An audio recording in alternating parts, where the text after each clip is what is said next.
মুখ্যমন্ত্রীর হুঁশিয়ারি মিলতেই ফুটপাত দখলমুক্ত করতে উদ্যোগী হল ধূপগুড়ি পুরসভা।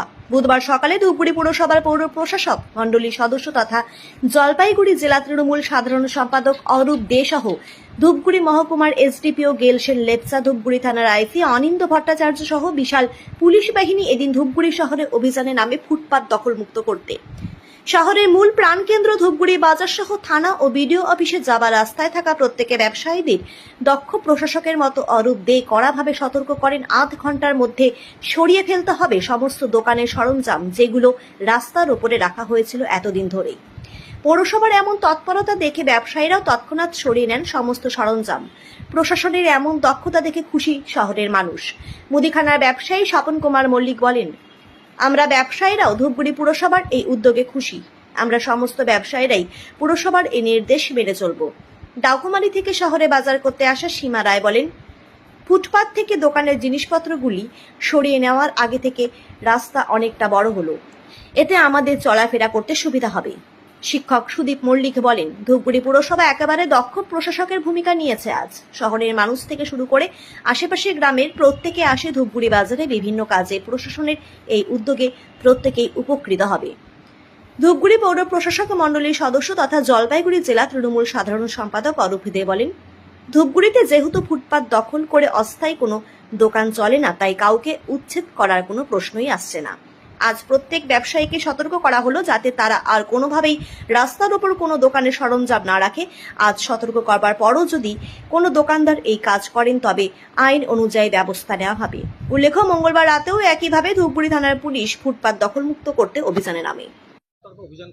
এটা পৌরসভা এবং থানার তরফ থেকে অভিযান হচ্ছে। আমরা পৌর প্রশাসকের বোর্ডের মেম্বাররাও আছি, থানার আইসি সাহেব আছে, এসডিপিও সাহেব আছে, সবাই মিলে আমরা আজকে সব দোকানদারকে বলে দেওয়া হচ্ছে যেন ফুটপাত দখলমুক্ত রাখার জন্য, এবং আজকে সবাইকে বলে দেওয়া হচ্ছে এবং আজকে তুলে দেওয়া হচ্ছে। যদি দেখা যায় কালকের থেকে না তোলা হয় তাহলে অবশ্যই পৌরসভা এবং থানার থেকে কালকে মাল তুলে নিয়ে গিয়ে পৌরসভায় জমায়েত করা হবে।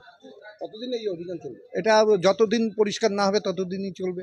এর আগেও তো এই ধরনের বলা হয়েছিল, তারপর ব্যবসায়ীরা শোনেননি। এবার কি আইনি কোনো আইনে পদক্ষেপ বললাম যে যারা মাল থাকবে তাদের সিজ হবে এবং তাদের নামে একটা করে এফআইআর এবং তাদের নামে একটা কেসও বরাদ্দ করা হবে। আপনার নাম? অরূপ দে, আমি অ্যাডমিনিস্ট্রেশন বোর্ডে। কি বললেন? রাস্তা ক্লিয়ার করতে বলছে, তাদেরকে স্বাগত জানাচ্ছি আমরা। এভাবে রাস্তা ক্লিয়ার থাকলে আমাদের জন্য ভালো, কাস্টমারের জন্য ভালো। আমরা চাই না রাস্তায় জাম করে দোকানদার রাখুক, একজনের দেখা দেখে আরেকজন রাখে। আগে এই পরিস্থিতি ছিল না, কিছুদিন যাবত এগুলো শুরু হয়েছে।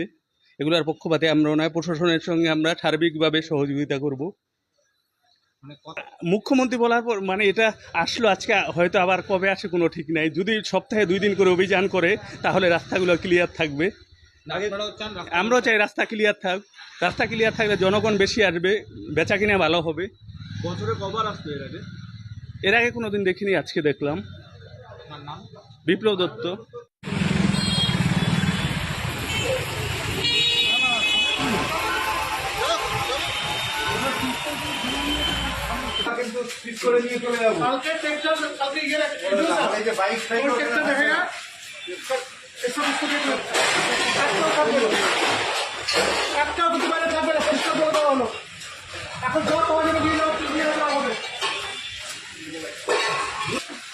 দোকানদারদের দায়িত্ব নিতে হবে, কোনো বাড়ির ঠেক রাখা এটা সব এখনই রাস্তা ক্লিয়ার করো।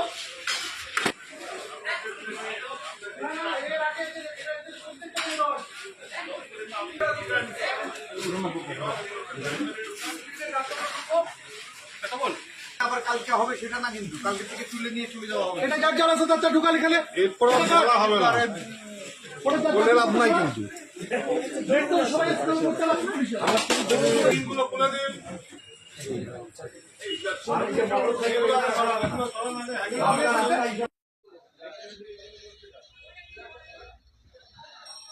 একটা দোকান আছে, তারপরে আবার বাইরেও রেখেছে। আপনারা ধরান, এটা ঠিক আছে, ধরান এখন।